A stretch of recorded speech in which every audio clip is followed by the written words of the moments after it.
হায় নওজোয়ান, তোমার মালিক এমন ভোলা কেমনে ভুললাম?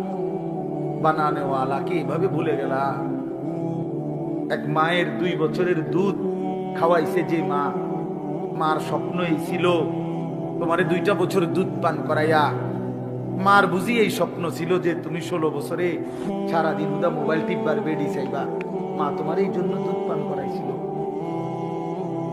মার এই নির্ঘুম রাত, মার 9 মাসের গর্ভে ধারণ, এর বিনিময়ে এই ফিরাই দিলাম মারে। মারে এমন বেইজ্জতি করলা কেন? বাবারে এমন বেইজ্জতি করলা কেন? 16 বছর বাপটা বিদেশ, বেচারার মাথা দিয়ে ঘাম দিয়া ঘাম ভাইয়া ভাইয়া পড়ে এক একটা টাকার জন্য। সারা মাসের জমানো টাকা একত্র করে বাড়িতে পাঠায়।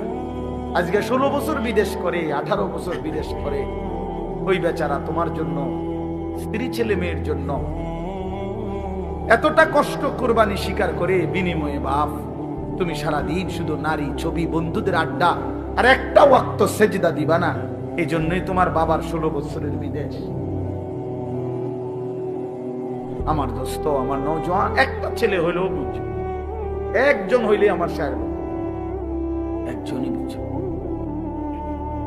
মারে বেইজ্জতি করো না।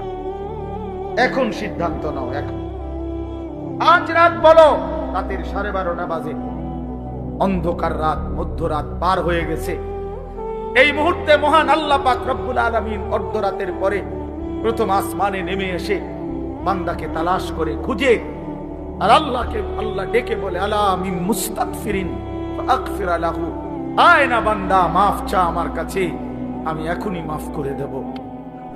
এজন্য নওজোয়ান বুঝে শুনে, ঠান্ডা মাথায়, আবেগে না, বরং আল্লাহকে সাক্ষী রেখে 30 বছরের নিচে, আমি অনুরোধ করছি 30 বছরের ঊর্ধ্বে যারা, তারা না, 30 বছরের নিচে যাদের বয়স, তোমরা ছেলেরা, নওজোয়ানরা, আমার উস্তাদ এখানে, আমার মুরব্বীরা এখানে, সবাই রে সাক্ষী রাইখা তোমরা 5 ওয়াক্ত নামাজ, বিশেষ করে ফজরের নামাজ পড়বা। নারী ছবি, অশ্লীল দৃশ্য দেখা ছেড়ে দিয়ে ইনশাআল্লাহ আমি ওয়াদা দিলাম যুবক, আজকে যদি তুমি সেজদা দিতে পারো, আল্লাহকে রাজি করতে পারো, আগামী দিনে ইসলামের পতাকা তোমাদের হাতে উড়বে ইনশাআল্লাহ। পায়খানা দেখলে যার কাছে দুর্গন্ধ লাগে না, সে সুস্থ কেমনে বলেন? ইনসাফ কি বলে? ইনসাফ কি বলে? এই জন্য হালাল হারাম, জায়েজ না জায়েজ, বৈধ অবৈধ, এটুকু পার্থক্য যদি না থাকে,